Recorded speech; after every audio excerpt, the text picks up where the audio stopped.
நேரத்தை ஒதுக்குவோம் என்றால் அது எவ்வளோ நமக்கு ஆறுதலையும் சமாதானத்தையும் கொண்டு வரும் என்பதில் எந்த சந்தேகமும் இல்லை. கவலையிலிருந்து விடுதலை பெறுவதற்கு அதுதான் வழி என்பதை நாம் முதலாவது அறிந்து கொள்ள வேண்டும்.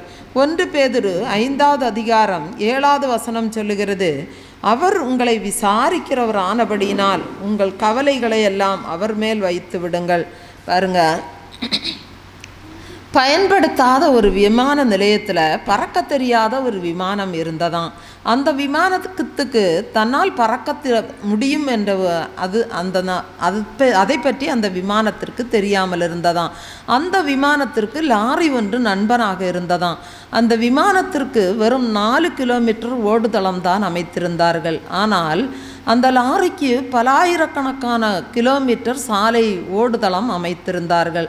அப்பொழுது அந்த லாரி விமானத்தை பார்த்து சொன்னது, பாரு, உனக்கு வெறும் 4 கிலோமீட்டர் தான் ஓடுதளம், எனக்கு பலாயிரக்கணக்கான கிலோமீட்டர் ஓடுதளம் அமைத்திருக்கிறார்கள், நான் எங்கு வேண்டுமானாலும் நான் மகிழ்ச்சியாக சுற்றி திரியலாம் என்று சொல்லி அந்த லாரி அந்த விமானத்தை பார்த்து சொல்லியது. அப்பொழுது அந்த பறக்க தெரியாத விமானம் மிகவும் கவலைப்பட்டதாம். நான் எவ்வளவோ பெரிதாக இருக்கிறேன், ஆனால் எனக்கு வெறும் 4 கிலோமீட்டர் ஓடுதளம் அமைத்திருக்கிறார்கள், என்னை விட எவ்வளவு சிறிதாக இருக்கிற இவனுக்கு வெறும் பலாயிரக்கணக்கான கிலோமீட்டர் ஓடுதளம் அமைத்திருக்கிறார்களே, இந்த உலகமே ரொம்ப அநியாயம் நிறைந்தது என்று சொல்லி அது வருத்தப்பட்டதாம். அது புலம்பியதாம். ஒரு நாள் அந்த விமான நிலையத்திற்கு மற்றொரு விமானம் பறந்து வந்து இந்த பறக்க தெரியாத விமானத்தை சந்தித்ததாம்.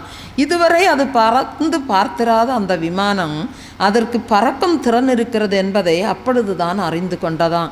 அப்பொழுது அந்த விமானம் தன்னுடைய 4 கிலோமீட்டர் ஓடுதளத்தை பயன்படுத்தி அது ஓடி கடல் கடந்து சென்று வானில் பறந்து அது மகிழ்ச்சி அடைந்தது. அன்பானவர்களே, விமானத்திற்கு வானமே பயணிக்கும் எல்லை, அதனால் அதற்கு 4 கிலோமீட்டர் ஓடுதளம் போதுமானது. ஆனால் லாரிக்கு பயணிக்கும் எல்லை சாலைதான், அதற்கு பலாயிரக்கணக்கான ஓடுதளம் தேவை. ஆனால் பலாயிரக்கணக்கான ஓடுதளம் லாரிக்கு இருக்கிறது என்று சொல்லி விமானம் தன்னுடைய 4 கிலோமீட்டர் ஓடுதளத்தை ஒப்பிட்டு பார்ப்பது எந்த வகையிலும் சரியானதல்ல. அன்பானவர்களே, நம்முடைய வாழ்க்கையில் கூட நமக்கு பல வசதி வாய்ப்புகள் நமக்கு இல்லாமல் இருக்கலாம். ஆனால் நாம் அதை பற்றி நாம் கவலைப்படக்கூடாது. நம்ம இந்த விமானத்தை போல பறக்க வைக்க நம்முடைய ஆண்டவராகிய இயேசுவால் கூடும். வானமே நமக்கு பயணிக்கும் எல்லை என்பதை நாம் ஒருபோதும் நாம் மறந்து போகக்கூடாது. அன்பானவர்களே, இன்றைக்கு நாம் அநேகர் நம்முடைய வாழ்க்கையில் அவனுக்கு நிறைய பணம் இருக்கிறது, என்னிடத்தில் அது இல்லை, அவனுக்கு நிறைய சொத்து சுகங்கள் இருக்கிறது, நல்ல வசதி இருக்கிறது, என்னிடத்தில் அந்த வசதி வாய்ப்புகள் இல்லை என்று சொல்லி நாம் கலங்கி தவித்து கொண்டிருக்கலாம்.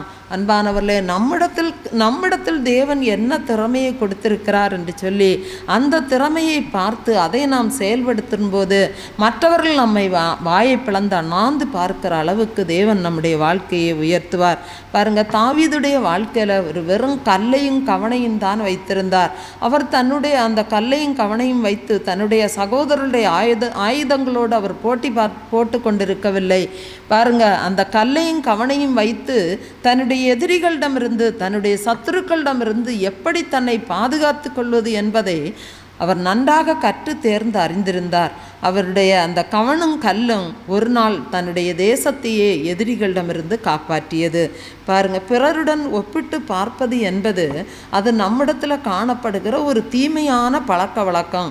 ஆனால் அப்படிப்பட்ட அந்த சுபாவத்தை நாம் தூக்கி அறிந்துவிட்டு நம்மிடத்தில் என்ன திறமை இருக்கிறது, தேவன் நமக்கு என்ன திறமையை கொடுத்திருக்கிறார், அதை நாம் ஆராய்ந்து பார்க்க வேண்டும். தாவீது தன் ஆத்துமாவை பார்த்து சொல்லுகிறார், சங்கீதம் 103:2, என் ஆத்துமாவே கர்த்தரை ஸ்தோத்தரி, அவர் செய்த சகல உபகாரங்களையும் மறவாதே. அன்பானவரே, ஆண்டவர் நம்முடைய ஆத்துமாவுக்கு செய்த நன்மைகள் 1000. சங்கீதம் 30:3 சொல்லுகிறது, கர்த்தாவே, நீர் என் ஆத்துமாவை பாதாளத்திலிருந்து ஏற பண்ணி நான் குழியில் இறங்காதபடி என்னை உயிரோடு காத்தீர். அன்பானவர்களே, நம்முடைய ஆத்துமா தேவனிடத்திலிருந்து மிகப்பெரிய நன்மைகளை பெற்றிருக்கிறது.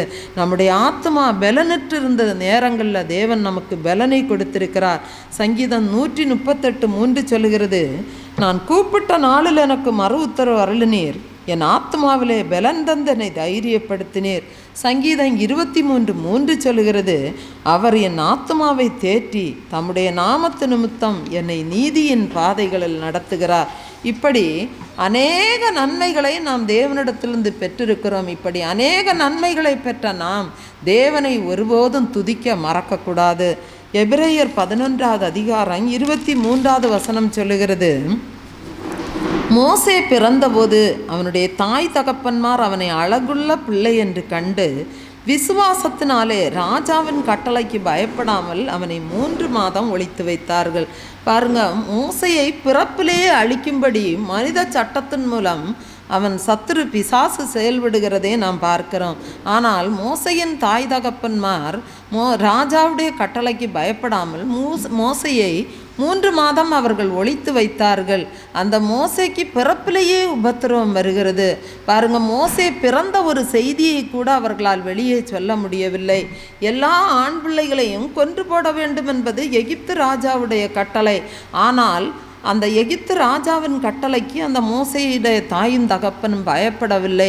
அவர்கள் அந்த ராஜாவின் ஆண் பிள்ளைகளை எல்லாம் கொல்ல வேண்டும் என்பது என்ற ராஜாவின் கட்டளை இருந்த போதிலும் அவர்கள் அந்த மோசையை கொல்லவில்லை. அன்பானவர்களே, அதற்கு பதிலாக விசுவாசத்தோடு அவர்கள் 3 மாதம் ஒளித்து வைத்தார்கள். பாருங்க, விசுவாசத்திற்கும் பயத்துக்கும் உரிய போராட்டத்தில் விசுவாசம்தான் வெற்றி பெற்றதை பார்க்கிறோம். இயேசு இந்த உலகத்தில் பிறந்தபோதும் அவருக்கும் உபத்திரவம், பயங்கரமான உபத்திரவம் உண்டாயிற்று. பாருங்க, ஏரோது ராஜா 2 வயதுக்குள் உட்பட்ட எல்லா ஆண் குழந்தைகளையும் கொல்ல வேண்டும் என்று கட்டளை பிறப்பிக்கிறான். ஆனால் இயேசுவை அவர்கள் கொல்லாமல் பாதுகாப்பதற்காக இயேசுவை தூக்கி கொண்டு அவர்கள் எகிப்துக்கு ஓடிப்போனார்கள்.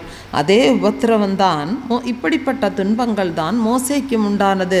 ஆனால் இஸ்ரவேல் ஜனங்கள் மரித்து போகாமல் இனி அவர்கள் என்றென்றைக்கும் உயிரோடு இருக்க வேண்டும், அவர்கள் பிழைத்திருக்க வேண்டும் என்கிற தேவனுடைய வேலை வந்தது என்பதை மோசையின் பெற்றோர் தகப்பனும் தாயும் அவர்கள் அறிந்து கொண்டார்கள்.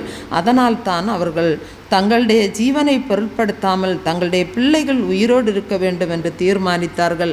அதற்காக அவர்கள் தங்கள் ஜீவனையும் பணயம் வைக்க அவர்கள் தயாராக காணப்பட்டார்கள். பாருங்க, ஆண் பிள்ளைகளை கொல்ல வேண்டும் என்பது ராஜாவுடைய கட்டளை. ஆனால் அதே ஆண் பிள்ளைகள் உயிரோடு இருக்க வேண்டும் என்பது தேவனுடைய சித்தமாக இருந்தது. மோசேயின் பெற்றோர் ராஜாவுக்கு கீழ்ப்படிவதை விட தேவனுக்கு கீழ்ப்படிவதை அவர்கள் மேலாக அவர்கள் தெரிந்து கொண்டார்கள். அன்பானவர்களே, கர்த்தருடைய பிள்ளைகளாகிய நாமும் கூட நாம் கர்த்தருக்கு கீழ்ப்படிதல் மாத்திரமல்ல, கர்த்தரிடத்தில் நமக்கு அதிகமான விசுவாசம் காணப்பட வேண்டும். நம்மிடத்தில் உள்ள விசுவாசம் அதிகரிக்கும் போது தான் நம்முடைய பயம் நம்மை விட்டு விலகி போகும். நமக்கு கர்த்தருக்கு பயப்படுகிற பயம் மாத்திரமே நம்மிடத்தில் காணப்பட வேண்டும். ஒருபோதும் மனிதருக்கு பயப்படுகிற பயம் நம்மிடத்தில் காணப்படக்கூடாது. பாருங்க, யோசேப்புடைய வாழ்க்கையில் யோசேப்பு கண்ட சொப்பனத்தின் நிமித்தம் அந்த யோசேப்பை வாலிப வயதிலேயே அழித்து விட வேண்டும் என்று தன்னுடைய சகோதரர்கள் சதித்திட்டம் தீட்டினார்கள். பாருங்க, தானியேல் தினம் 3 வேளையும் தேவ சமூகத்தில் ஜெபித்த ஒரே காரணத்திற்காக அந்த தானியேலை சிங்கக்கபியில் போட்டு அழித்து விட வேண்டும் என்று சொல்லி அந்த தேசத்து பிரதானிகளும் தேசாதிபதிகளும் அவர்கள் துணிந்து செயல்படுகிறதே நாம் பார்க்கிறோம். ஆனால் இப்படி இந்த தேவனுடைய பிள்ளைகளுடைய வாழ்க்கையில் அந்த சத்துருக்களுடைய சதித்திட்டங்கள் ஒன்றும் நிறைவேறவில்லை. தேவனுடைய திட்டமே நிலை நின்றது என்னதை நாம் பார்க்கிறோம். அன்பானவர்களே, தேவனுடைய சித்தமே ஒவ்வொருடைய வாழ்க்கையிலும் நிறைவேறுகிறது என்பதை இந்த வேத வசனங்கள் மூலம் நாம் அறிந்து கொள்ள முடிகிறது. இன்றைக்கு எதிரியான சாத்தான் நம்மை கூட பலவிதத்தில் அழிப்பதற்கு பல சதி ஆலோசனைகளை செய்யலாம். ஆனால் தேவனுடைய வாக்குத்தத்தங்களோடு ஒப்பிடுகையில் சாத்தானுடைய சதித்திட்டங்கள் ஒன்றுமே இல்லை என்பதுதான் உண்மை. யோபு 23வது அதிகாரம் 13-14 வசனங்கள் சொல்லுகிறது, அவரோ வென்றால் ஒரே மனமாயிருக்கிறார், அவரை திருப்பத்தக்கவன் யார்? அவருடைய சித்தத்தின்படியெல்லாம் செய்வார், எனக்கு குறித்திருக்கிறதை அவர் நிறைவேற்றுவார். இப்படிப்பட்டவைகள் இன்னும் அநேகம் அவரிடத்தில் உண்டு. அன்பானவர்களே, நாம் பயப்படாமல் நாம் தேவனை மாத்திரம் நாம் விசுவசிக்க வேண்டும். தேவனுடைய சித்தமும் தேவனுடைய ஆலோசனையும் மாத்திரமே நம்முடைய வாழ்க்கையில் நிறைவேறும். ஆக நம்முடைய எல்லா சத்துருக்களுக்கும் நம்முடைய எல்லா இக்கட்டுகளுக்கும் நம்மை விடுதலையாக்க நம்முடைய தேவனாகிய கர்த்தர் வல்லவராக இருக்கிறார். உபாகமம் 33வது அதிகாரம் 29வது வசனம் சொல்லுகிறது, உன் சத்துருக்கள் உனக்கு இச்சகம் பேசி அடங்குவார்கள், அவர்கள் மேடுகளை மிதிப்பாய்.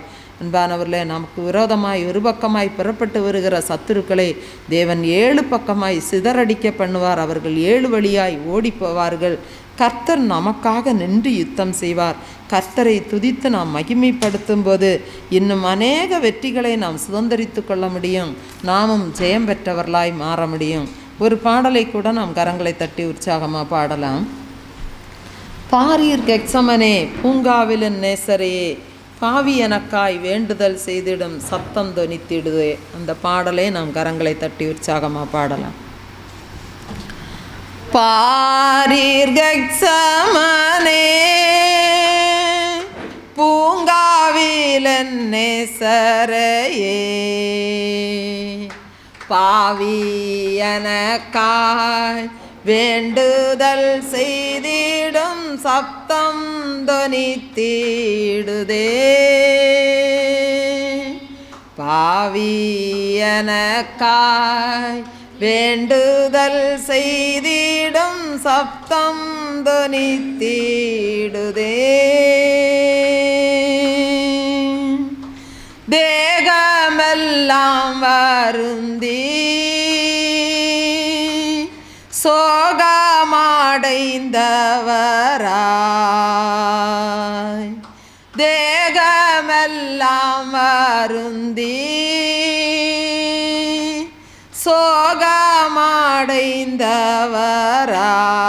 சோகமடைந்தவராய், தேவாதி தேவன் ஏகசூதன் பாடும் பாடுகளெனக்காயே,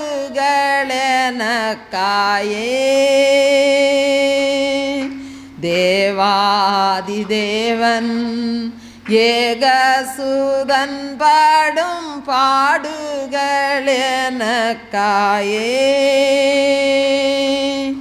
பாரீர் கெத்சமனே பூங்காவிலின் நேசரையே, பாவி எனக்காய் வேண்டுதல் செய்திடும் சப்தம் தொனித்திடுதே. பாவி எனக்காய் வேண்டுதல் செய்திடும் சப்தம் தொனித்திடுதே. அப்பாயி பாத்திரமே நீக்கும் நின் சித்தமானான், அப்பாயி பாத்திரமே நீக்கும் நின் சித்தமானான், எப்படியும் சித்தம் செய்ய என்னை தத்தம் செய்தேனென்றாரே, எப்படியும் சித்தம் செய்ய என்னை தத்தம் செய்தேனென்றாரே, பாரீர் கெத்சமனே பூங்காவிலின் நேசரையே, பாவி எனக்காய் வேண்டுதல் செய்திடும் சப்தம் தொனித்திடுதே. பாவி எனக்காய் வேண்டுதல் செய்திடும் சப்தம் தொனித்திடுதே. இரத்தத்தின் வேர்வையாலே மெத்தவுமே நனைந்தே, இரத்தத்தின் வேர்வையாலே மெத்தவுமே நனைந்தே, இம்மானுவேலன் உள்ளம் உருகியே வேண்டுதல் செய்தனரே, இம்மானுவேலன் உள்ளம் உருகியே வேண்டுதல் செய்தனரே. பாரிர்கக்சமனே பூங்காவிலன்னே சரையே பாவியனக்காய் வேண்டுதல் செய்திடும் சப்தம் தொனித்திடுதே. பாவியனக்காய் வேண்டுதல் செய்திடும் சப்தம் தொனித்திடுதே. மும்முறை தாரை மீதே